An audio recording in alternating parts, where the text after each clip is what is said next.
ফিরে আসলাম আপনাদের প্রিয় অনুষ্ঠান জীবনের গল্প নিয়ে। আমাদের ক্যামেরার সামনে দাঁড়িয়ে আছে এক অসহায় মেয়ে। তার কাছে জানতে চাই, আচ্ছা আপু, তুমি কেমন আছো? আলহামদুলিল্লাহ ভালো আছি। ভালো আছো না? আলহামদুলিল্লাহ আমরাও ভালো আছি। আবার তোমার নামটা, যেহেতু এর আগে একটা ভিডিওতে তোমার নাম জিজ্ঞাসা করেছে, তারপরে দর্শকের জানতে ইচ্ছা করে। তোমার নাম কি? মোসাম্মদ লিজা। মোসাম্মদ লিজা। তোমার জন্মস্থান? জন্মস্থান নওগাঁ জেলা। নওগাঁ জেলা। তো আমাদের এখানে আসছো, তো তুমি একজন ভালো মনের মানুষ খুঁজতে, তাই না? জি।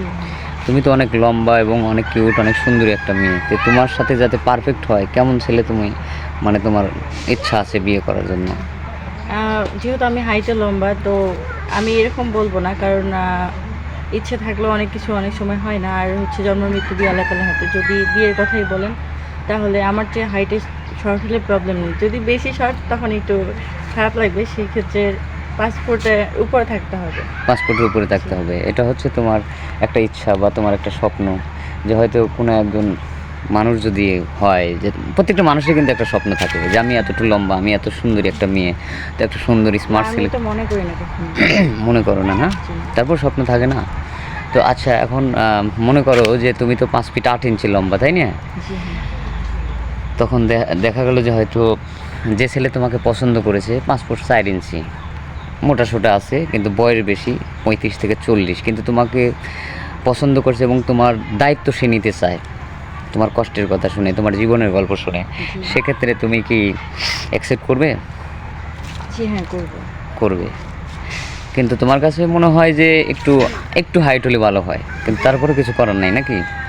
আচ্ছা, এমনও হতে পারে যে তোমার ভিডিওটা দেখছে, দেখার পরে এমন এক ব্যক্তি তোমাকে পছন্দ করেছে বা আমাদেরকে নক দিয়েছে যে তার স্ত্রী আছে অসুস্থ, দ্বিতীয় বউ হিসেবে তোমাকে গ্রহণ করতে চায়। তুমি সেক্ষেত্রে কী করবে?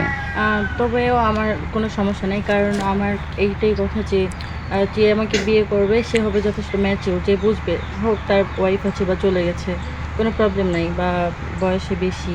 এক কথাই হচ্ছে একটা ভালো মনের মানুষ। ভালো মনের মানুষ। মনে করো একজন ভালো মনের মানুষ, তোমার তোমার ইচ্ছার কথাই মনে করো, তোমার স্বপ্নটাই পূরণ হলো।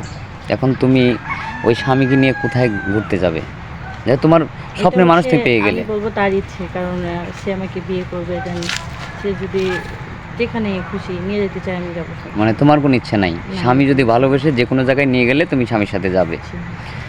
আচ্ছা, তোমার ভিডিওটা আমরা পাবলিক করব। এখন তো অনেকেই তোমার ভিডিও থেকে তোমাকে চাইবে, তো তোমার কোনো পার্সোনাল ফোন নম্বর থাকলে দিয়ে দাও। জি, কিন্তু আমার ফোন নাই, পার্সোনাল কোনো ফোন নাই।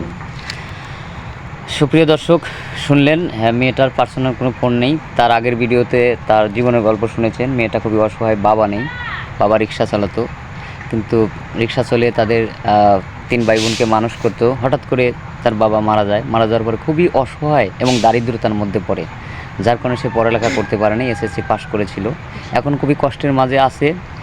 তো যদি কোনো সহৃদয়বান ভাই যদি তাকে পছন্দ করে থাকেন, তাহলে তার কোনো পার্সোনাল ফোন নাই, আমাদের নম্বর দেওয়া থাকবে স্ক্রিনে, হোয়াটসঅ্যাপ আর ইমো আছে। কেউ অযথা ভিডিও কল করবেন না, অডিও কল করবেন।